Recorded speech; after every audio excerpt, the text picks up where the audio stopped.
Shalom Bapak Ibu Saudara-saudaraku yang terkasih dalam Tuhan Yesus Kristus. Selamat malam, salam sejahtera untuk kita semua dimanapun saudara-saudara berada.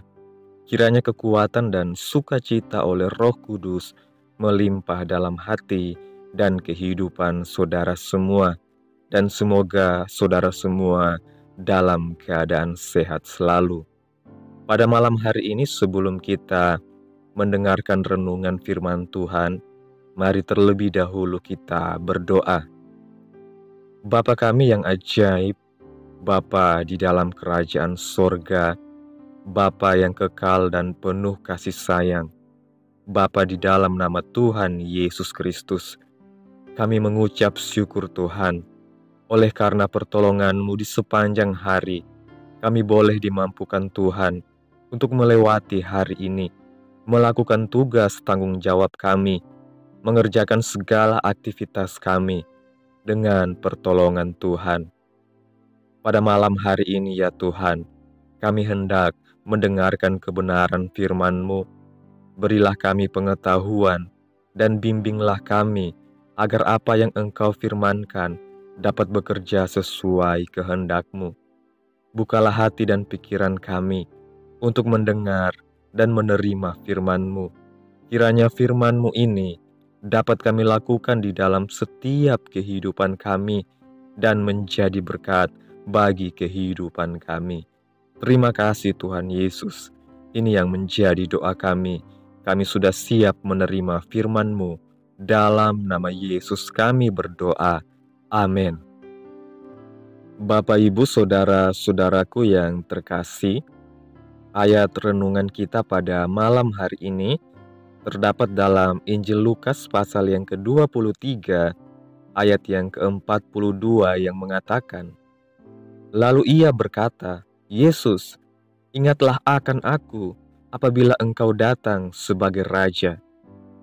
Bapak Ibu Saudara-saudaraku yang terkasih, seringkali kita berpikir bahwa bertobat itu mudah, apalagi jika terjadi di saat-saat terakhir kehidupan, seperti penjahat yang disalibkan bersama Yesus. Pikiran ini bisa membuat kita tergoda untuk menunda-nunda pertobatan, menikmati dunia terlebih dahulu sebelum berbalik kepada Tuhan. Namun, apakah pertobatan benar-benar semudah dan senyaman itu? Apakah penjahat yang disalib tersebut menikmati suatu kemudahan dalam pertobatannya? Renungan ini mengajak kita untuk merenungkan apa yang sebenarnya terjadi di balik peristiwa penyaliban dan keputusan penuh pengorbanan yang dibuat oleh penjahat tersebut. Dari kacamata manusia, penampilan Yesus di kayu salib tampak sangat jauh dari seorang raja atau juru selamat. Tubuhnya yang babak belur, dicambuk, dipaku, dan dicemooh orang banyak menunjukkan penderitaan yang sangat parah. Di tengah situasi ini, sang penjahat justru melihat kebenaran yang orang lain lewatkan. Dia melihat bukan hanya penderitaan Yesus, tetapi juga kemuliaannya yang tersembunyi di balik rasa sakit tersebut.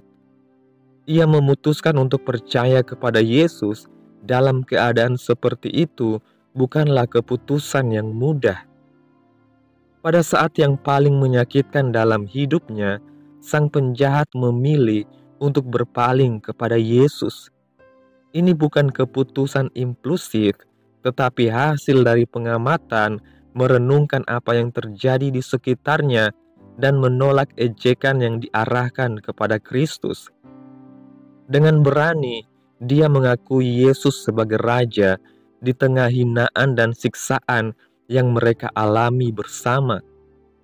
Pertobatan ini menunjukkan bahwa iman sejati bukanlah tentang kenyamanan, tetapi tentang mengorbankan diri, bahkan ketika dunia tampaknya memberikan semua alasan untuk tidak percaya.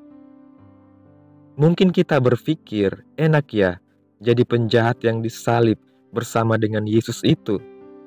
bertobat langsung masuk ke surga. Coba kalau kita bisa bersenang-senang sepuasnya dulu di dunia, lalu sebelum mati, baru kita bertobat.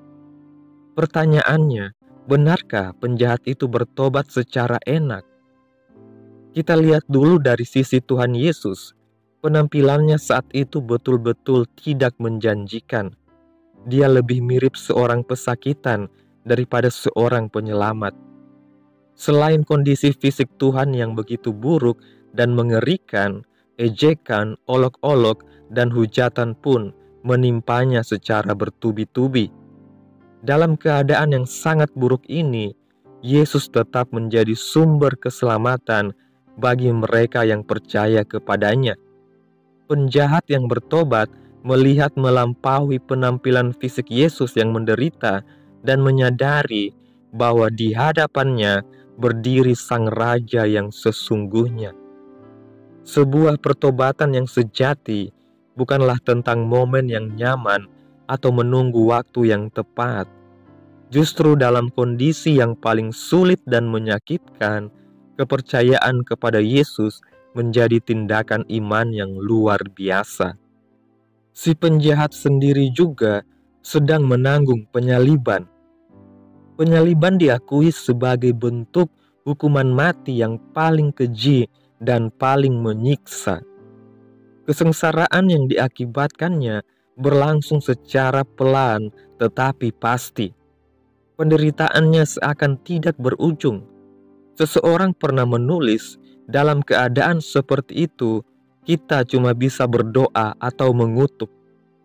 Akan tetapi, si penjahat memilih untuk mengamati si terhukum di sebelahnya, mencerna pembicaraan orang tentang Yesus, dan membantah hujatan penjahat lain terhadap Yesus. Dan akhirnya, ia pun sampai pada pengakuan bahwa si terhukum ini sejatinya adalah Sang Raja.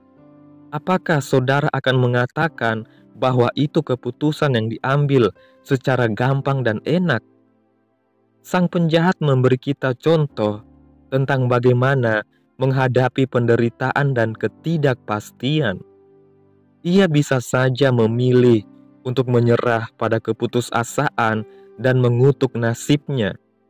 Namun ia justru memilih untuk mengarahkan hatinya kepada Yesus dan percaya kepada Yesus. Itulah esensi pertobatan, melepaskan keegoisan dan menerima Tuhan dalam hidup kita, bahkan dalam keadaan yang paling sulit. Pengakuannya terhadap Yesus sebagai Raja menjadi pintu gerbang menuju Firdaus. Pertobatan dari sudut pandang manusia tidak pernah enak. Itu berarti meninggalkan keinginan egois agar kita dapat menyambut kehendak Tuhan. Siapa yang melakukannya tanpa harus mati dulu seperti si penjahat, maka ia akan menemukan Firdaus, lambang sukacita yang paling dalam, hari ini juga. Bersediakah saudara? Kesimpulan renungan firman Tuhan pada malam hari ini, pertobatan bukanlah jalan yang mudah atau sesuatu yang bisa ditunda-tunda. Pertobatan yang sejati adalah keputusan yang harus diambil dalam keadaan apapun, bahkan di tengah penderitaan. Penjahat yang disalibkan bersama Yesus memberikan kita contoh tentang iman yang berani, yang melihat melampaui penderitaan duniawi dan percaya kepada Kristus sebagai Raja dan Juru Selamat. Pertobatan bukan tentang menemukan momen yang nyaman, tetapi tentang menyerahkan hati kepada Tuhan kapan saja dan menerima keselamatannya. Amin. Tuhan Yesus memberkati. Demikianlah renungan firman Tuhan pada malam hari ini. Kiranya menjadi berkat bagi kehidupan saudara semua yang sudah mendengarkan. Pada malam hari ini sebelum kita beristirahat, mari terlebih dahulu kita berdoa. Terima kasih Tuhan Yesus yang baik, Bapa yang kekal, Bapa di dalam kerajaan surga. Kami bersyukur atas pertolongan-Mu, atas penyertaan-Mu, juga atas kasih dan berkat-Mu dalam kehidupan kami. Kami berbahagia dan bersyukur atas kebaikan Tuhan dalam kehidupan kami. Terima kasih buat penyertaan Tuhan di sepanjang hari yang telah kami lewati hingga pada malam hari ini. Kami boleh bersyukur lagi di hadapan Tuhan melalui doa dan renungan pada malam hari ini. Terima kasih buat kebenaran firman-Mu pada malam hari ini ya Tuhan. Kami bersyukur atas pengorbanan-Mu di kayu salib yang membawa keselamatan bagi kami. Ajarlah kami untuk tidak menunda-nunda pertobatan dan untuk menyerahkan hidup kami sepenuhnya kepada Tuhan. Berikan kami hati yang tulus dan rendah hati, seperti penjahat yang mengakui Engkau sebagai Raja bahkan di tengah penderitaannya. Bimbing kami agar hidup kami selalu memuliakan nama-Mu dan kami menemukan sukacita yang sejati di dalam Engkau. Kiranya apa yang Engkau firmankan hari ini dapat kami tanam dalam hati kami masing-masing, dan mampukanlah kami untuk melakukan apa yang Engkau firmankan sesuai kehendak-Mu. Biarlah perkataan-Mu menyegarkan jiwa kami, menghidupkan hati yang lemah dan lesu, dan membangkitkan harapan dan kasih. Berkatilah hidup kami, agar kami tetap setia merenungkan kebenaran firman Tuhan. Berkati umat-Mu yang sudah mendengarkan renungan firman Tuhan. Berkati di setiap saat, tempat, dan kondisi hidup mereka, agar senantiasa selalu merindukan dan membutuhkan firman-Mu sebagai pelita kebenaran yang memerdekakan dan penghiburan yang menguatkan. Ajarilah kami bahasa firman-Mu dan bimbinglah kami untuk selalu hidup sesuai kehendak-Mu, agar kami selalu dekat kepadamu. Kiranya Engkau terus memberkati kehidupan kami, keluarga kami, sanak saudara kami, daerah tempat tinggal kami, bangsa dan negara kami, pemerintah-pemerintah kami. Biarlah semuanya dalam perlindungan-Mu dan jadilah sesuai kehendak-Mu yang terbaik dalam kehidupan kami. Hamba berdoa buat saudara-saudaraku yang sudah mendengarkan renungan pada malam hari ini, yang saat ini sedang mengalami sakit penyakit, pergumulan masalah, kebutuhan ekonomi.